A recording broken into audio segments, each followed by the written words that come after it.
A paz de Deus seja com todos. Queridos irmãos, venho postar esse vídeo para esclarecer aqui algumas questões que foram levantadas nos vídeos anteriores e outras questões também que vem acontecendo nesses últimos dias, né? São questões assim melindrosas e muito relevantes, né? E muitas pessoas têm muitas dúvidas, e o nosso trabalho aqui é tão somente esclarecer algumas dúvidas, né? A primeira questão, eu marquei algumas aqui, diversas, né? E as duas primeiras questões é relevante e é de cunho de uma circular que anda circulando, se referindo à Irmandade da Congregação Cristã no Brasil, do Ministério de Jandira, né? E os dois primeiros itens são apóstatas da fé e rebeldes, né? E a gente vai comentar aqui agora, dentro da palavra de Deus e dentro de uma coerência, o que é o apóstatas da fé e quem são os rebeldes, né? Apóstatas da fé, irmãos, né? Nós temos que pegar dentro da palavra de Deus, irmão, para nós entenderem o que é o apóstatas da fé. A gente não pode pegar um versinho e isolar ele, né? E usar aquele versinho ao nosso favor, né? O apóstata da fé, irmão, não é alguém que deixou uma denominação para participar de outra, mas é alguém que deixou a Cristo e ao Senhor e a sua doutrina e voltou para os costumes do velho homem, né? É uma pessoa que deixou de servir a Deus, né? Se despojou novamente de todos os dons de Deus, de tudo aquilo que o Senhor fez na vida dele, para voltar ao passado, né? E a viver os costumes antigos. Isso é um apóstata da fé, né? E não alguém que, desejoso de servir a Deus, né, deixou uma denominação para participar de outra, né? Provavelmente esta pessoa que saiu de uma denominação para entrar em outra, provavelmente está dando mais fruto, né? Porque geralmente uma pessoa, quando deixa uma denominação, é porque não está conseguindo servir a Deus no 100%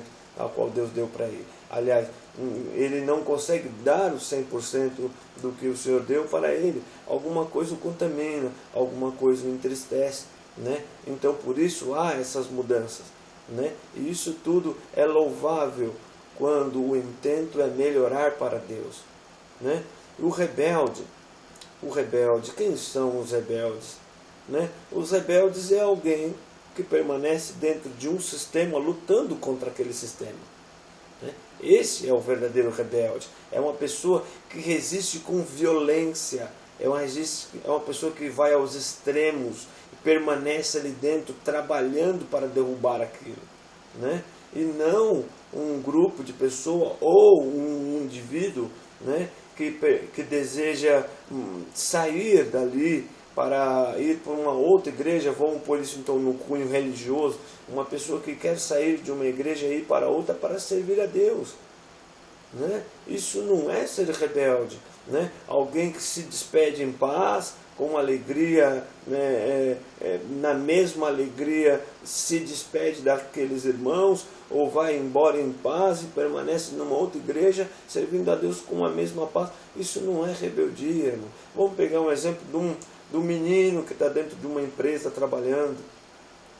Ele está trabalhando e ele, né, ele não se adapta à política daquela empresa, né? Ele não é favorável àquela política daquela empresa e ele resolve então mudar de emprego e ir trabalhar numa outra empresa. Aonde a gente vai ver rebeldia nisso, né? Não tem rebeldia nisso, irmão, né? Então a gente tem que entender melhor essas coisas, irmãos, né?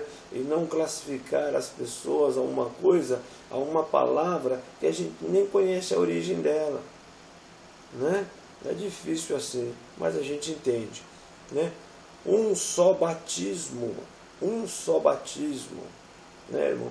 Muitos dizem aí, né, que a sua denominação é a verdadeira, né? Que o seu batismo é o único e é o verdadeiro. Eu não vou nem entrar em questão da pronúncia que é feita no momento do batismo, né? Porque isso aí é lamentável, irmão, o argumento em que se usa para defender o único batismo, um só batismo, né? É lamentável, porque é um erro de gramática de português muito grosseiro, né? Mas quando a Bíblia fala de um só batismo, não está falando de batismo de denominação e de religião, até porque naquela época não havia isso. Só tinha uma fé, que era a dos nazarenos, chamados nazarenos, depois chamados cristãos. As igrejas, cada uma tinha a sua maneira e o seu padrão. Não era uniforme, todas iguais. Todas tinham um culto igual. E não tinha esse negócio de você fez o batismo diferente do meu, então o seu não é válido. Não existia isso daí, irmãos. Quando a Bíblia fala ali em Efésios, no capítulo 4, quando fala de um só batismo, a gente tem que ler, né, todo o capítulo. Se não der, pode ler todo o verso. Aquele verso explica. Ali nesse lugar está falando um só Deus, uma só fé, um só batismo. Você observou que ali fala sobre 3 elementos, 3 coisas distintas. Um só Deus, ele é invisível e abstrato. Uma só fé, invisível e abstrato. E um só batismo. Então, por que os 2 primeiros são coisas invisíveis e abstratas e o terceiro seria a de água? Não é, querido. Quando a Bíblia fala um só batismo, está se referindo ao batismo do Espírito Santo. Ele é único, esteja na igreja que você estiver. Se o Senhor te der ele, você recebeu e é dado, acabou. É um só batismo, aonde o verdadeiro ancião da obra de Deus, que é o único ancião, o mais velho de todos, que se chama Jesus Cristo, só ele batiza. E ele não olha se você está na igreja A, B, ou C ou D. Ele olha, a questão dele é de fé e de alma. Você crê em mim? Creio, Senhor. Né? Você quer ser fiel a mim, me servir? Quero. Então, o batismo do Espírito Santo. O batismo do Espírito Santo é a promessa que Jesus fez. Quando eu for para o meu Pai, vos enviarei o Espírito Santo, o Consolador. E ele estará convosco até a consumação de todas as coisas. Então, o Espírito Santo é o batismo que Cristo dá para todo aquele que crê nele de verdade e de coração.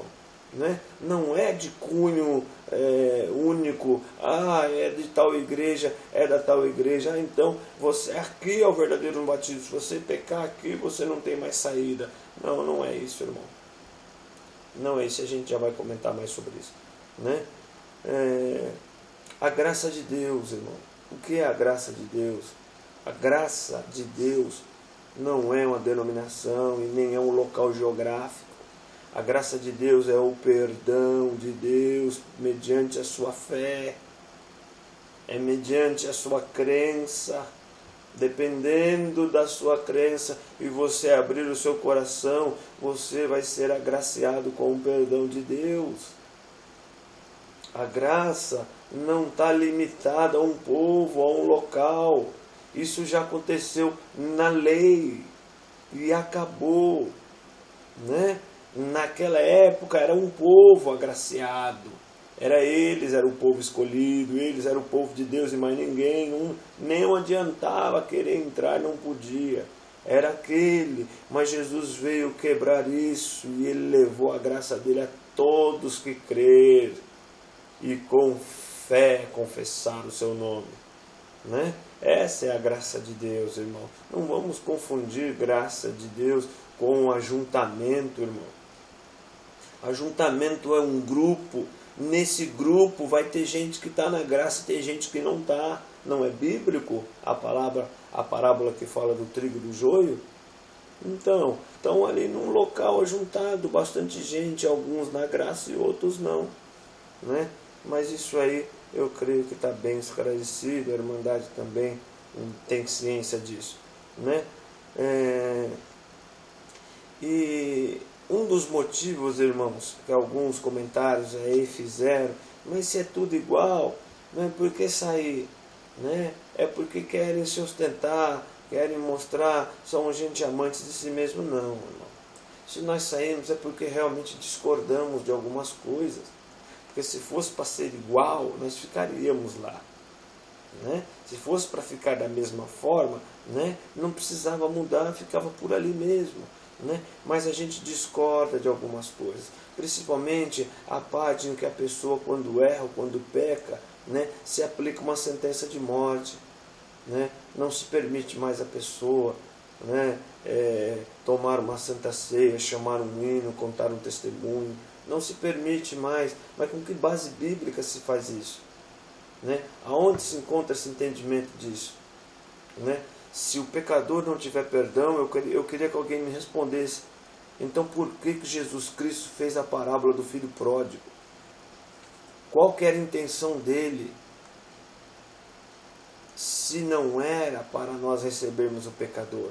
E se vocês observar bem na parábola do filho pródigo, nós temos que observar bem a parábola do filho pródigo.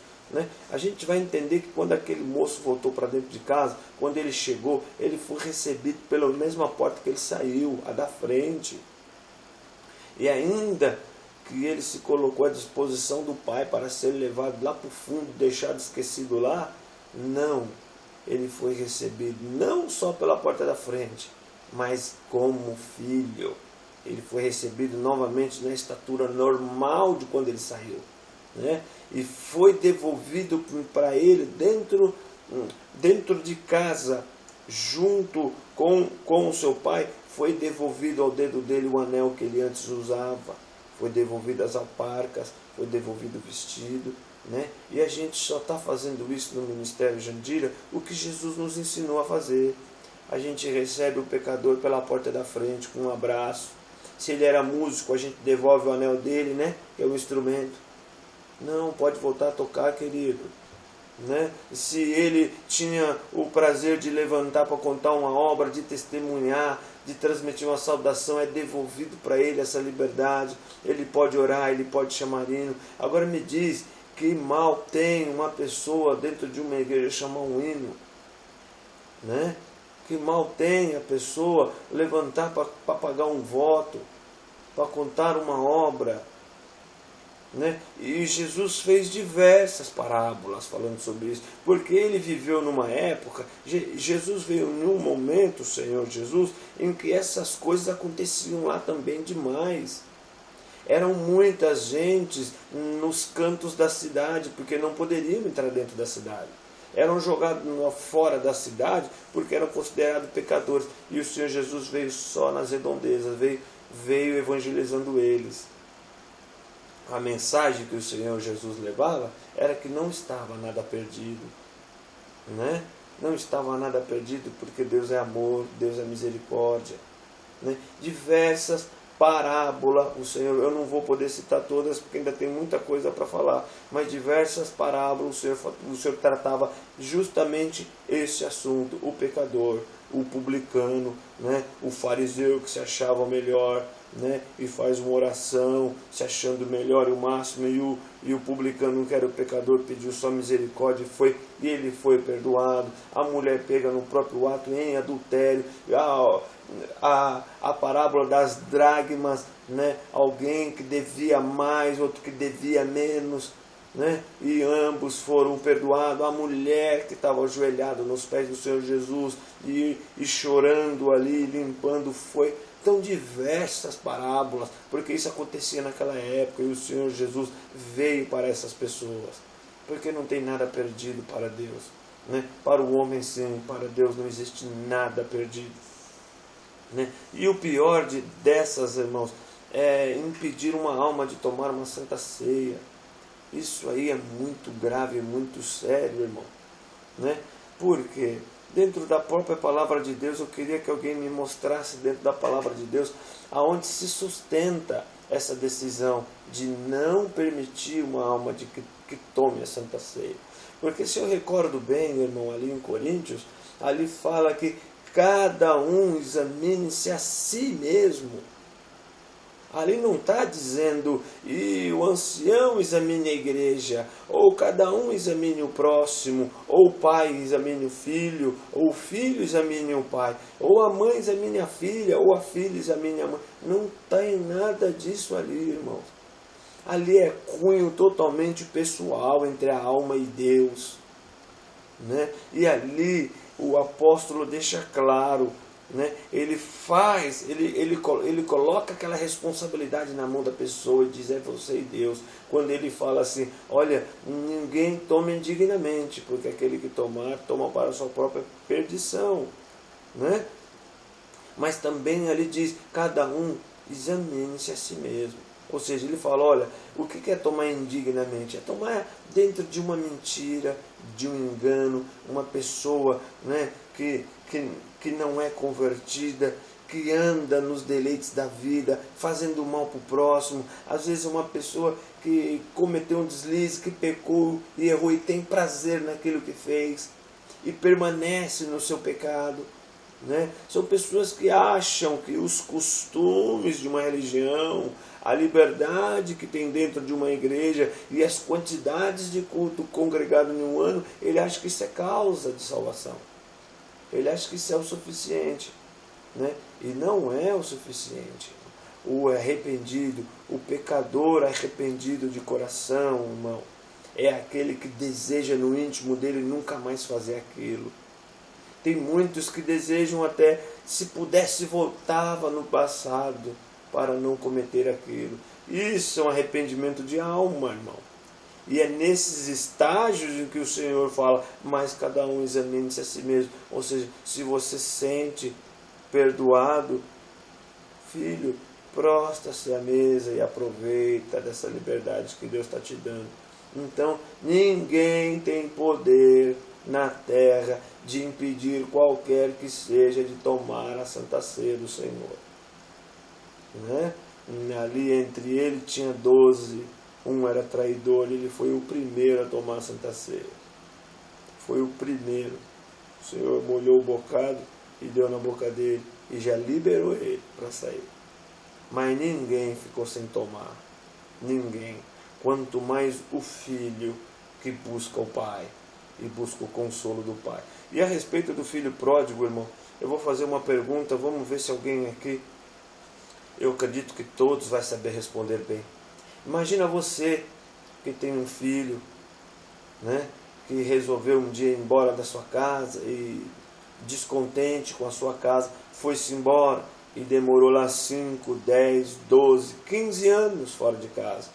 Aí de repente ele volta, bate na porta da sua casa e quando você abre, ele barbudo, né, maltrapilho e mal arrumado, ele chora e consegue expressar somente essa palavra para você: perdoa, pai, eu pequei contra você. Qual é o pai que vendo um filho falar assim de coração, não deixa o filho entrar? Não arruma o filho, né? Não ajeita, não dá um banho, não trata do seu filho. Todos, né, irmão? Porque ninguém quer perder um filho. E por que que Deus, irmão? E por que que Deus não pode fazer isso? Somos nós melhores do que Deus? Hein? Ou Ele é Deus? Ele é Deus, ele se vira, né? Mas não vai poder não, o filho dele não vai entrar aqui não. Deus me guarde, irmão, de fazer isso com qualquer alma que seja, porque nós cremos, irmão, que Deus traz, e quando Deus não quer, Ele tira. Nós não precisa colocar a nossa mão, né? Algumas questões também falam sobre imitar, irmão. Imitar a igreja de onde antes a gente estava, né? Não é questão de imitar, irmão. Isso é uma questão natural que acontece com todas as igrejas. A igreja de onde a gente veio, irmão, né? O que a gente acha? Que ela começou do zero, com tudo bonitinho? Não começou, irmão. Não foi, né? A liturgia dela, a forma do culto, é tudo aquilo que eles aprenderam na outra igreja, onde eles estiveram, né? Até mesmo o inário que se usou usou-se por 18 anos o inário de outra igreja. Né? Foi o inário de outra igreja, até o nome inário veio da outra igreja. 18 anos, em 1928 saiu o primeiro volume, em italiano ainda, 199 hinos. Né? Inclusive, na capa dele dizia assim: novo livro de hino e salmos espiritual. Né? Em italiano ficava Nuevo Libro de Hino e Salmo Spirituale. Né? Ficava mais ou menos assim, mas isso depois de 18 anos. Né? A gente não vai acreditar, né, irmão, que chegou alguém lá e revelou tudo bonitinho. Não, você é irmã para um lado, é irmão para o outro, o culto vai ser desse jeito. Não foi, irmão. Então não tem essa da gente julgar alguém como se a gente nunca tivesse feito aquilo. Né? Não tem isso. E nós da CCB-MJ, irmão, estamos contentes. A gente não veio alterar nada dentro da liturgia, mas a gerência com que se gerenciava as regras dentro da igreja, que a gente achou que estava muito árdua e muito pesada para o povo. E por conta disso, muita gente deixando de congregar e servir a Deus. Principalmente aqueles que queriam voltar e não conseguiram entrar mais na comunhão, né, da igreja. Né? E por isso nós estamos com as portas abertas, irmão, para receber todos aqueles que o Senhor Deus está trazendo de volta. Como eu comentei em um outro vídeo, irmão, tem um verso da Bíblia que diz que o Senhor diz assim, o Senhor Jesus: a mim foi-me dado todo o poder, tenho poder para dá-la e depois para tornar a tomá-la de volta. Este mandamento eu recebi de meu Pai. Então, tem muita alma que vai embora porque o Senhor deixa embora. Porque quando Ele não quer que a alma vá embora, se a intenção dele é já desde aquele instante salvá-la, mas a alma persiste em querer ir embora, eu acredito que Ele recolhe, mas Ele não deixa. Mas tem muitos, irmão, que Ele precisa preparar, deixá-la com uma fé viva e perfeita para depois recolher. E dentro da igreja aquilo não está acontecendo. Então Ele permite ir embora. Ele deixa o filho ir embora e matar a curiosidade. É igual um pai quando fala: filho, não põe o dedo aí nessa tomada. Né? E o menininho, às vezes um pouco teimoso, vai lá e coloca aí. O pai às vezes está vendo e às vezes deixa para ele aprender. Então muitos Deus deixa para se converter, para que o Senhor faça uma verdadeira obra de conversão, que a pessoa clame de alma. Né? Então o Senhor deixa. Aí quando vem o clamor, né, que há a conversão, Ele traz de volta. E quem somos nós para não receber estas almas? Né? Divisão, dissidente. Né? As divisão, irmão. As divisão, tem pessoas que falam assim, que comentou: né, mas isso não é coisa de Deus, né? Porque dividiu, né? Porque construiu, fez outra, para quê? É só ficar dentro dela e esperar em Deus, que Deus pode consertar, que Deus pode fazer uma obra. Deus nunca fez assim, irmão. Deus nunca fez assim. Deus começa a fazer uma obra, irmão. Vamos por uma igreja, uma obra. Ele vai fazendo a obra, irmão, sozinho, bonitinho. Aí Ele pega um e fala: você vai me ajudar, vem cá. Vou colocar você aqui, eu vou pôr você de ancião. Fica aqui me ajudando. Aí a pessoa começa a ajudar a Deus. Ele pega outra pessoa e traz, irmão, e vai fazendo assim. Aí só que chega um determinado momento em que o homem que está ajudando se sente o dono da obra. Aí ele começa a bater na mão do Senhor e fala: não tira a sua mão, não, eu vou fazer do meu jeito. E o Senhor, com todo o amor e com toda a humildade, vai retirando a mão aos poucos. Aí você sabe o que ele faz? Ele não tira o homem dali empurrando. Não tira, porque alguns deles ele mesmo convidou, irmão. Né? E Deus é homem, irmão, para guardar a sua palavra. Eu te convidei, eu coloquei, então eu vou deixar você aí. Né? Saul era rejeitado por Deus e nem por isso Ele tirou Saul. Ele deixou Saul seguir o seu caminho, fazer tudo conforme ele achava que era certo, até que ele mesmo chegou no tempo, no fim dos seus tempos. Né? Então, Deus, irmão, vai tirando a sua mão, e o que ele faz? Começa de novo, do zero. Se fosse para Deus reformar uma igreja, ou fazer novo aquilo que já antes existia, ele reformava o Velho Testamento. Não precisava fazer o novo. Mas não, ele deixou, né? E veio e começou do zero. Aí saiu uma igreja do Novo Testamento, né? Aí Deus tirou uma outra igreja de dentro dela, tirou uma outra, e assim vem até os dias de hoje, irmão. Né? E eu creio, Congregação Cristã no Brasil, Ministério Jandira, porque eu sinto e estou lá, Deus se usa de mim e eu estou sentindo, Deus está no nosso meio e está trabalhando a nosso favor.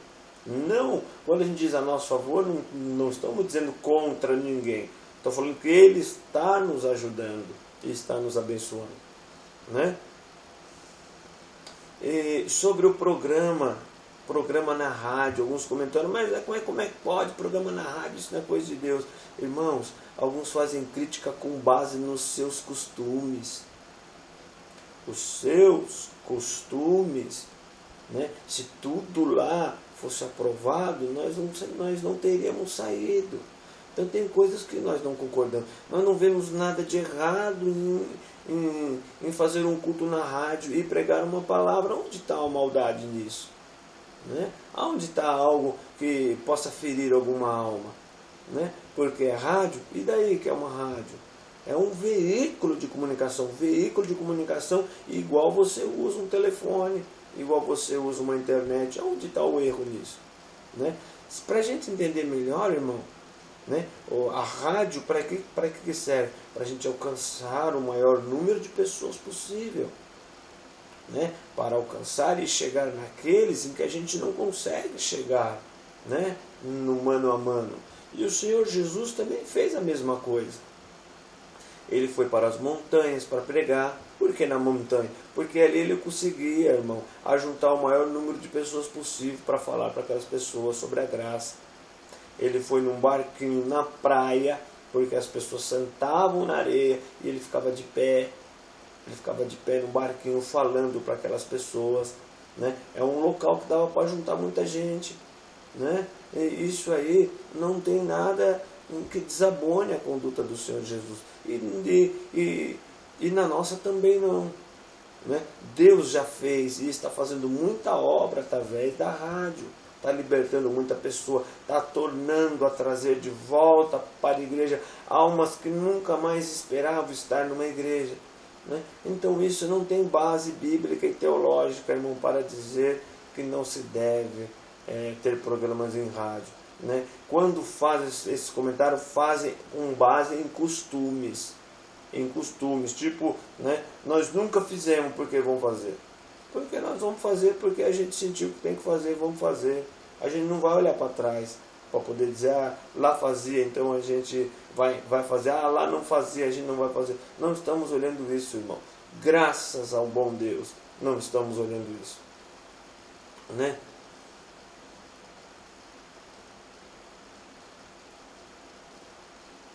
Bom, irmão, é mais ou menos isso, né? Em que eu senti de passar para os irmãos. Tem outras coisas também que eu desejo comentar, mas agora ainda não é o momento. Estamos aguardando aí o cumprimento de algumas coisas para fazer alguns comentários, até mesmo sobre a mudança do estatuto, irmão, que já está em vigor. Né? A mudança foi forte, um pouco brusca, né? E realmente tinha uma finalidade política, né? E já está trabalhando aí. Né? Mas isso é assunto para um outro vídeo, irmão. E as demais coisas, irmãos, né?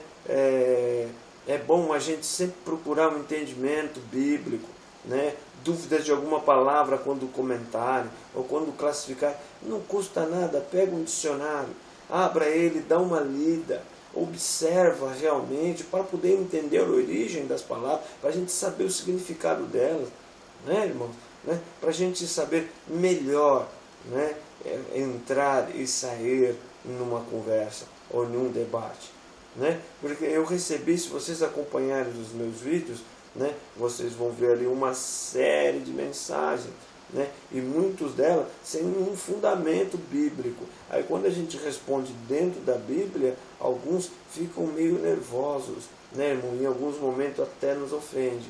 E a gente em todo ponto e em todo momento sempre tratando as pessoas com muito respeito, né? Porque foi assim que a gente aprendemos. E hoje estamos ainda mais afiados para servir a Deus, né? Eu creio que possa ter ajudado em alguma coisa, né? E estarei pronto, irmão. Mais dúvidas que surgir, né? A gente estará pronto para comentar e falar sobre, né? Mas eu creio que está perto também da gente de eu falar alguma coisa sobre a mudança do estatuto que ocorreu e qual a finalidade dele e o que ele vem causando, né? Eu agradeço a Deus, agradeço a atenção de vocês todos, perdoo eu tentei resumir, tem assuntos que eu nem coloquei para não estender muito o vídeo, senão fica cansativo o vídeo, né?